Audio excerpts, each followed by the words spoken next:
So, wealth creation, is it a factor of scheme selection or the investor behavior? So, this morning I had a conversation with a 12-year kid of mine, and he was asking me, what are you going to be doing? I told him I'm going to be having a conversation on scheme selection. Then he asked me, Baba, what is scheme selection?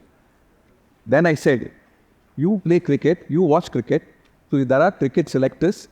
They identify different types of players, spin bowler, off spin bowler, pace bowler, batsman, pinch hitter, all-rounder. So it's a captain who decides what team has to be there on a given day of the match. And that's what in cricket, similarly we have on the fund selection, I'm going to be having a conversation today. So with that brief introduction that I had with the 12-year kid, I will give it to the experts now. Let's start from my right here.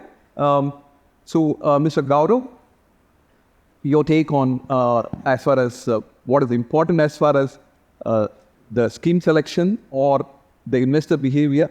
To begin with, I would like you to address it. Thank you, and first of all, heartiest congratulations to the IFA Galaxy organizers, and to each one of you. I think a big round of applause, because you have decided to invest your time.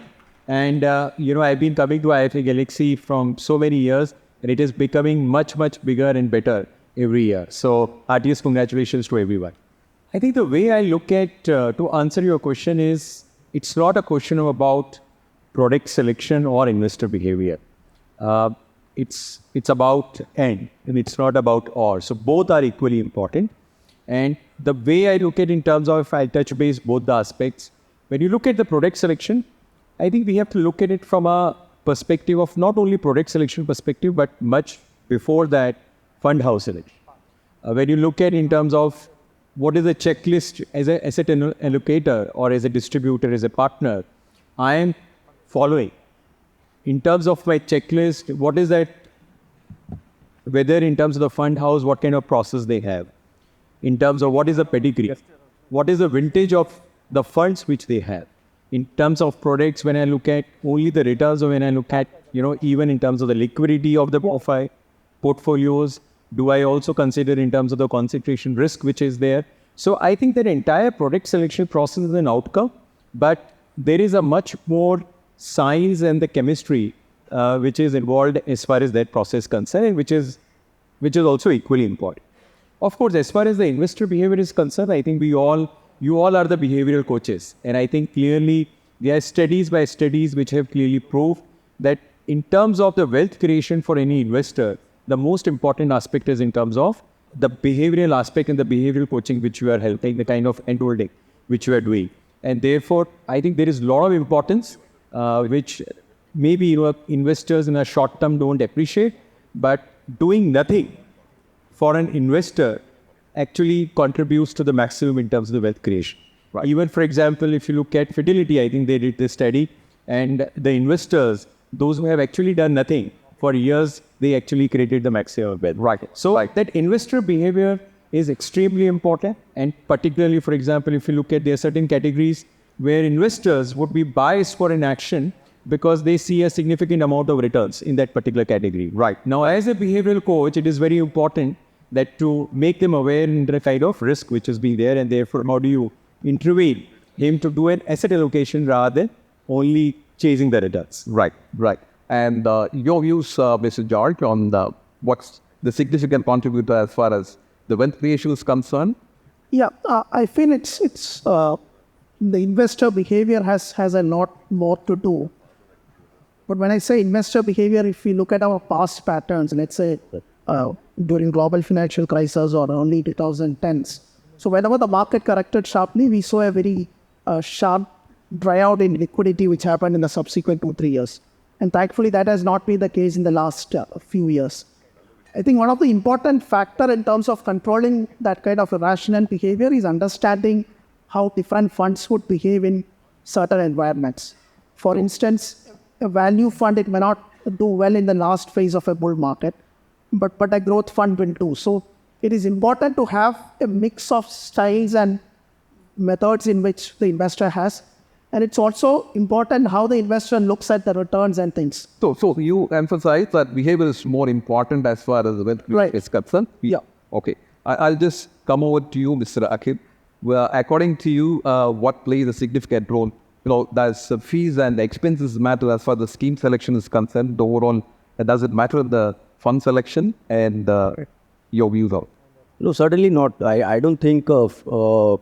See, basically, returns are post fees and post expenses. Right. So, what the outcomes are there, because eventually a fund manager has to perform and then outperform post fees. So, as long as you're outperforming, fees doesn't really matter. That should not be the center point.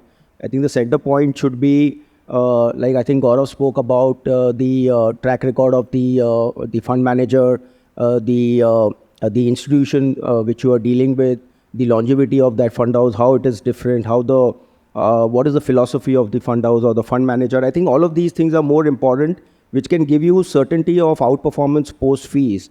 And I think that is where all MFD should try and focus.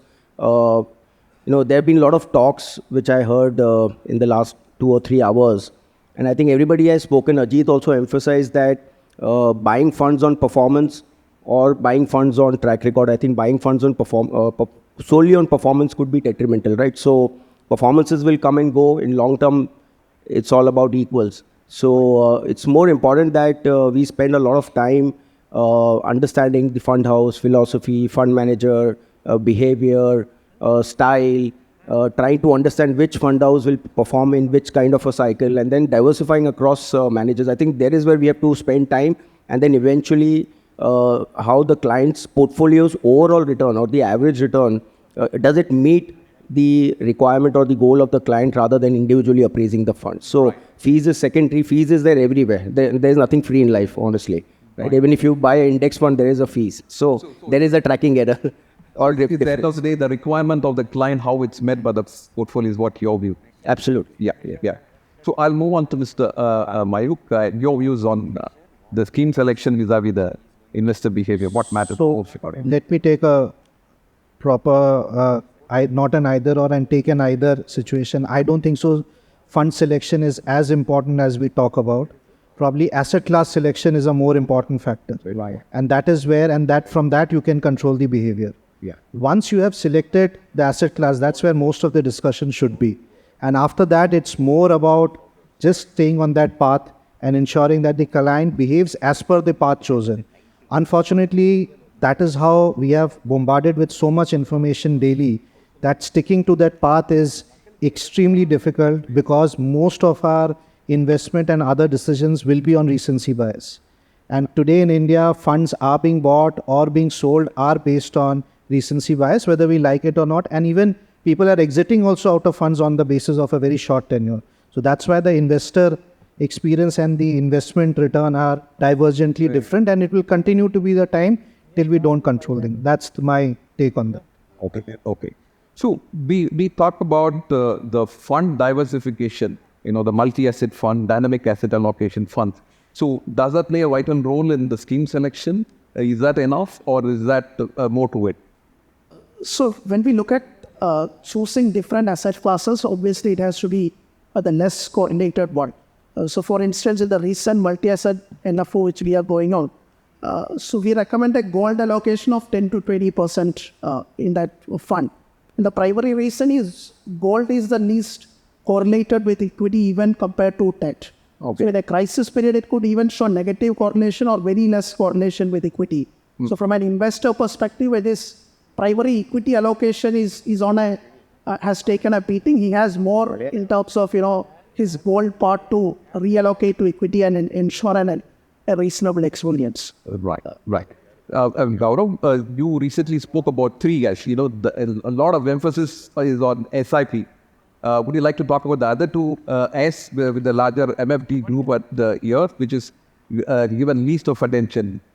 Yeah, sure. So I think behavioral aspect, when we look at, while it is very easy to communicate that yes, we all are behavioral coaches, and from a customer perspective that is expected. The idea is that what are the tools, what are the solutions which are available and which we can use to really help investors achieve their goal. And in that perspective, I think some of the categories which we talked about are a solution, one of the solutions. But apart from it, at Canara Robeco, what we thought of, that, from a behavioral aspect, while SIP is now very well known, of course, in industry itself. In fact, in Google, this is the most search word today. But there are two other S also which are there, and which is basically your STP. When you look at in terms from an asset allocation perspective, that is one tool. Systematic transfer plan can be used, with the investors to ensure that we get their allocations on the equity side or, the asset classes which we are looking at.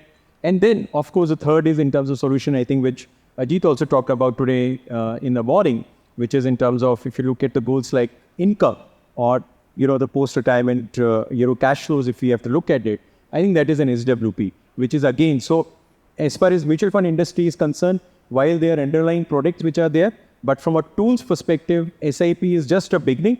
I think STP and SWP also, as an industry, we all need to invest much more, make them more popularized, and that will help us in terms of, managing the client behaviors. So, coming to you, Kerry, passive, active, why or why not in the fund selection? I would like your views on that. There's no question of why or why not active, passive. I think passive itself is a wrong word. I mean, we can talk about active versus index funds, right? And index funds are also getting rebalanced at a regular frequency. So there are changes which happen in the index funds. So, there are all kinds of investors, and different investors have different needs. And in today's time, there are a lot of new investors who are coming inside. For them, the starting point could be index funds. I mean, if you're trying to sell somebody fresh to come into equities, I think the starting point could be Nifty 50 or Nifty 100 itself. And as you graduate in your investing experience, you understand how to choose funds and what is active all about and all of those kind of things. Then you can graduate to coming into the active funds also. So there is a market for the index funds, and there is a lot of innovation also happening in the field of passives or index funds. We are doing a lot of work in this area. So apart from the basic index funds like Nifty 50 or a mid cap 150 or a small cap 250, recently we innovated a micro cap 250 index fund. Now doing an active strategy on a micro cap kind of a market cap basket could be a little difficult for fund managers because of liquidity and various other aspects. Secondly, if you look at the world of factors, which is very large globally, but in this field also we are doing a lot of work, and a lot of other AMCs are also doing, whether, let's say last 2 years, value as a style is doing very well. Now we are on the active side, we are growth investors. We don't practice value style. So for me to offer value as a solution, we created a value factor fund, which is the enhanced value index, and we can still offer a solution to a client from Motilal Oswal through this side. So whether it's momentum, it's quality, and different periods of time, different styles do well, right? So one can add value to clients' portfolios by using these indices or these factor strategies. And very soon, now we are seeing that quant also is coming in a big way. So quant strategies also will scale. So we are still young in this business of mutual funds and active and passive and all those things. But globally, these are very large. It's a very large industry.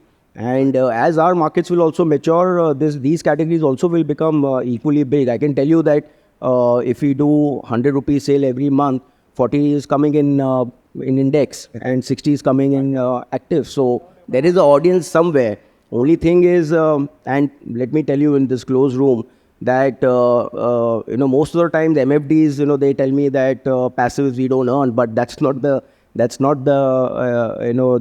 right thing. You earn in passives. Most of the large mutual funds, when the TRs come down, you make 75-80 basis point trail. That's it. Any fund which is at 30, 40, 50,000 crores, you're making 75-80 basis point trail, and that is what is you're earning in the index funds also. Right. So it's not, don't decide for against a product because of revenue. I think look at it from the point of the investor, and if you can add value to the investor by adding this masala on top of some of these unique solutions, and add that extra alpha to the client's portfolio, then the client will be yours forever. So I think we should now stop this debate about active versus passive. It is active and passive, active and index. You would look at products, look at solutions, look at investor, what he wants, she wants, and give it to them. Right. Mike, you spoke about the investor return versus the fund return. How do we bridge that gap? how, as from a manufacturer perspective or from the investor behavior perspective, how do we address that gap? I think if you look at the current scenario, at least on the active side, a lot of the conversation is actually becoming commoditized. Everybody knows what are the minimum amounts for a flexi cap. Flexi cap, you can still have some discussion, but for a multi or any other category, the lower range or the upper range are more or less, everybody knows. That's in 5 years now, 5.5 years of scheme categorization. Those are aware. What has not been communicated probably needs to be now underlined or probably bold is the timelines which are required to be staying invested. We have all talked about how to start, and SIP is now becoming generic. But nobody has been talking about that. If you want to start on the path, how do you stay on that investment path? So it's globally known that the difference between an investor experience and the investment experience, the investor earns almost 30 to 40% lesser than what the investment experience would have been. So why does it happen? It's for us in a closed room where we are the aware audience, we would think it's probably quite generic. It's been intuitive, but that's how our profession has made us intuitive. Maybe not the consumer. The consumer is only coming in for the return, but probably what we have not told them is the return on time invested. And that time hardly anybody talks about. We all talk about 3 years, 5 years and so on. I don't think so. We actually practice it in that manner. We talk about 3 years, 5 years, 10 years, and every track record, but every day morning you will be bombarded by a 7-day, 14-day return, how the performance has been vis-a-vis index, vis-a-vis the peer group. And we only induce it, and then we cannot be the ones talking about on the other side, that being the holy cow. So it doesn't work that way, is my experience. I think we need to be very clear about the timelines, and that's where the distribution community has come in so brilliantly that they have been hand-holding on that. I find, in fact, in whenever you talk about wherever the cities we go out, the people who have had a strong and very admirable business practice are people who have actually stayed invested. A distributor, at the end of the day, is a culmination of all the compounding which is possible at a business level. Right. That's about, so their assets have compounded. It's only about translating that experience on a granular level, at a folio level, at an investor level. That's what I feel that that's what we should be underlining rather than what is possible. See, India shining, everybody is aware of. Right. What is the Amrit Kal and others, that all has been us selling good PPTs, and we are running on that. But you can only enjoy that if you stay invested. But how many of us actually work on that communication? Right. And I think if I can add to what Mayuk is saying, if we have to bridge that gap, and I think Santosh actually talked about today, when he mentioned about, one of the stories where his customer actually called up from Switzerland. And the essence is that when the investors are coming, they are not coming for returns. They have their goals, they have their aspirations, they have their dreams, they have their life goals. They are coming here for meeting the life goals. If we actually change, I think as an industry, we need to change this entire paradigm from talking about in terms of product which is performing in the last 1 year and the 3-year performance and 1-year performances to the goal-based investment. At the moment we actually look at every investment into a prism of the goal-based investment, I think, then that entire gap which we are talking about in terms of the on return versus the investor return, we'll be able to tackle that as an industry much better, and we'll have much more happy investors. There's one more thought I'll share. See, when us like mutual funds, right? What we typically do is share you one NAV, right? One return at the end of the month for one fund. We really do not tell our investors that in one fund there are 50 stocks and how many stocks are given how much return every month, right? It's just one NAV and how the overall portfolio has performed. Yeah. I think, for advisors and distributors also, you should share on a monthly or a quarterly basis, one performance of the overall portfolio. Rather than most of the advisors will share full detailed performance statement, overall return, then these are 10 schemes, how the 10 schemes have done. And the more you're going to disclose, the more you're going to be transparent, the more questions will come. And everybody wants to see only the good. Nobody wants to see the bad. So the moment there are 5 bads and 5 goods, average is met, goal is met. But the issue will always be in that 5 bad, and you have done a bad job by giving 5. Right. Just give one performance. If you have set a target of 10%, you are doing 12%. Good enough. Based performance. Yeah, they are not concerned about the underlying. आपको दवाई चाहिए, आप दवाई लो, उसमें उसके अंदर क्या ingredient है वो क्यों चाहिए? Right. So in many of the quantitative tools that we use predominantly the past performance. So is there a pitfall to that? Is it like driving the car, seeing the rear view mirror? I think there is no harm in actually looking at it in terms of what the past returns are. But the question is that, okay, are you looking at it in terms of 3 months, 6 months calendar year returns, or you're looking at a mechanism of rolling returns? So the moment you look at it in terms of the rolling return, it will be much more closer to what the fund return and the investor experience has been. And it will give you much better indicator. So the entire challenge emerges when we look at in terms of the best funds in the 3 months, 6 months, 1 year period. And, then we become myopic in terms of our selection, and therefore the accident happens. Because we always tend to look at the best performing funds of the last one. Right. So one is, of course, as he said, rolling returns gives a lot of sense in terms of what is a realizable value. Rather than looking at the trading return at a single point in time, which may not be what the investor would ultimately realize. The other thing which the investor should be very aware is how the fund behaves in different market cycles. For instance, there would be a bull market and that there could be a bear market. And investors should understand that, different funds have different ways in which, it captures those more of upside and downside. If you have a mechanism in which you capture more of upside and limit your downside, that is a great way to do. And a lot of value funds would have that characteristics to achieve that proposition. Right. So we do see that, good fund selection, that the good investment behavior is the best case scenario. And we seldom see with advisors, distributors in place, a bad fund selection and bad investor behavior. But we always see, a quartile 4 performance fund with disciplined investor behavior, or vice versa. We have a good investor behavior scheme selected, but a poor investor behavior. How do we address that scenario? See, always we need to have a basket of funds. If you concentrate on, let's say, just 2 or 3 funds in a single style, right, this kind of an experience could happen. But if you have multiple styles and multiple, kind of funds, let's say small cap fund, large cap, multi cap, all of that, then this kind of an anomaly should not happen. And yours. Okay, so in my view, if you look at, and I'll just take you to the Battle of Mahabharat. The Battle of Mahabharat, Kauravas, they have all the resources of the world. Pandavas, and if you look at, when both Arjun and Duryodhan went to Krishna, Duryodhan actually asked for the entire Narayani Sena, which is all the resources of Krishna. And Arjun actually asked for Krishna. And in the Battle of Mahabharat, that made all the difference.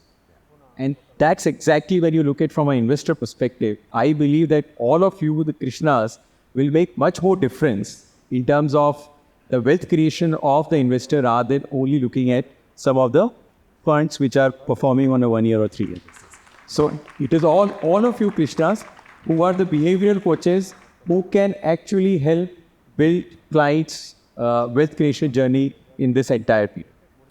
I have a quick take on this.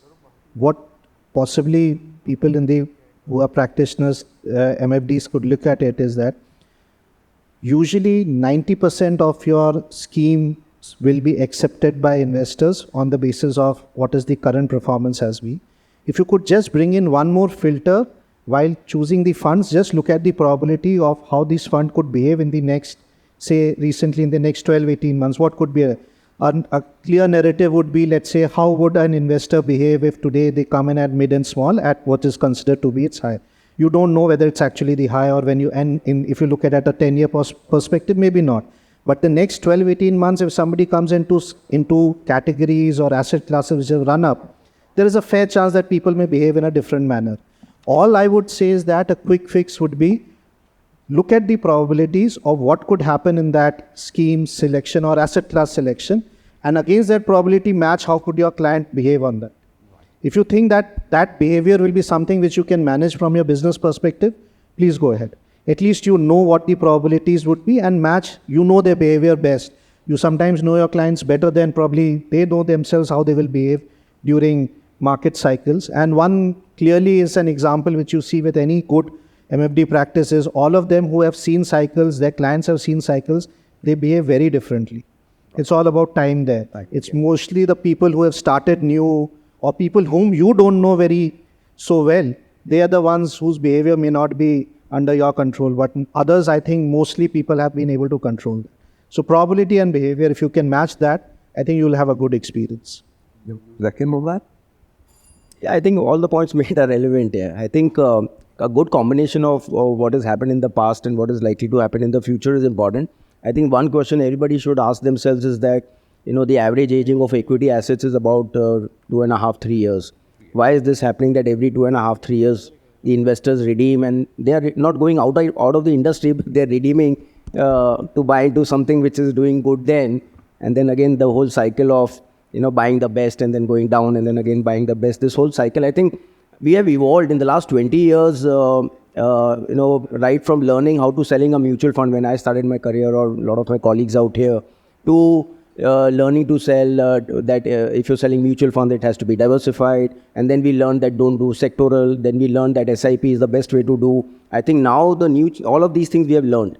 I think the next thing what we have to learn is how not to sell on performance. I think most of the presenters through the day have spoken that something on performance, right? Yeah. So most easiest thing to do is in descending order. The most difficult thing is to choose from the ascending order, right? So there is where your expertise, your research and everything it's not so easy, right? No business is so easy. So you need to have the forward-looking mindset, and for that you have to spend time. I mean, all these conferences and fund managers coming and talking, everybody's trying to explain their story, their thought process, try and understand, and wherever you get belief from next 2-year, 3-year perspective, buy into that, irrespective of what has happened in the last 2 or 3 years. So the final closing remarks in terms of your 2 actionable items as from your perspective for the advisors to implement in terms of handling the invested behavior or the scheme selection here. Right. One is always to always showcase the rolling returns to the investor, to have a realistic picture at all times. Right. And number 2 is to have at least 5 to 6 funds and based on different, let's say, style and categories, rather than just focusing on a similar kind of basket of funds. And your... What I would suggest for all my Krishnas here and all my friends here, 2 specific actionable, only 2, if we can implement that will change and transform the entire industry and our business. One, when you look at the investments which are goal-based investments rather than looking at performance or anything else, if we are able to change that and translate that in our clients' behavior and in our narratives, I think that will be really a big game changer. The second is that entire argument in terms of product selection is actually doesn't hold. Because when you look at our clients, they are actually, when you to look at it in terms of the financial assets, in mutual fund, their investment is less than 5%. So it doesn't matter, even if you get the best product, if their wealth is only 5% which is invested in mutual fund and 95% in the asset which are yielding lower returns, then it doesn't help that much. What is important from our aspect, and I would urge each of the asset allocators to shift this 5%, make it to 10%, 15% and 20%. And I think as an industry, we need to talk about that as a narrative to the clients, that they start moving up from other assets to the mutual funds and do not care about the product. As long as directionally they are moving into the mutual fund, it doesn't matter whether it is product A, B or C. Look at the bigger picture and have the allocation right. They are going to create much more. Yeah. And your views on that, closing remarks. So my 2 takes would be, first, that we are in the business of managing probabilities, not into prediction. Most of us are forward-looking, giving predictions of where markets would be. It's a futile question. Nobody knows where the markets are going to be. What you could do is probably manage probabilities of the extremes of both sides. If it goes negative, what are the probabilities? How does it impact my investor and his behavior? And once you have decided on a path, just continue on that trail, be the leading guide. There is a reason why it is called trail, because you have to make him walk on that path. That's why there is a trail along with it. As long as you are able to manage on that path and during that walking on that trail, your trail is intact, your investor would also be intact, is what my view. Yeah, so from my side, actually, I think we need to spend a lot of time to understand how we sell. So the point of sale, when we are meeting the client and giving a proposition, how we cultivate the client, what is the positioning we do as a distributor, how to look at returns, how to look at long term, how to look at wealth creation. A lot of the behavior part rather than just performance, and all those kind of things. So if you can control your point of sale, or let's say you sell on fundamentals and performance, then questions will be asked on fundamentals and not performance. And if you sell on performance and non-fundamentals, then questions will always keep coming on performance, and that is very difficult when performance is not there, right? So that is one side. And second thing, I think, is that investing is like, any sport, right? So if you're swimming or if you're marathoning or any kind of sport, the initial leg, the first leg, let's say you're swimming, the first few laps are, where your body is warming up and it takes time, it's difficult, you want to quit and all those kind of things. But after 4, 5, 6 laps, you just get into the mood, and then you achieve the goal. So this whole point I made about 3 years average investing, I think that 3 years part, if we can handle properly, then that 3 year, even if it crosses 5, 6, 7, that client is in for long. He or she will not go anywhere. Right. Thank you.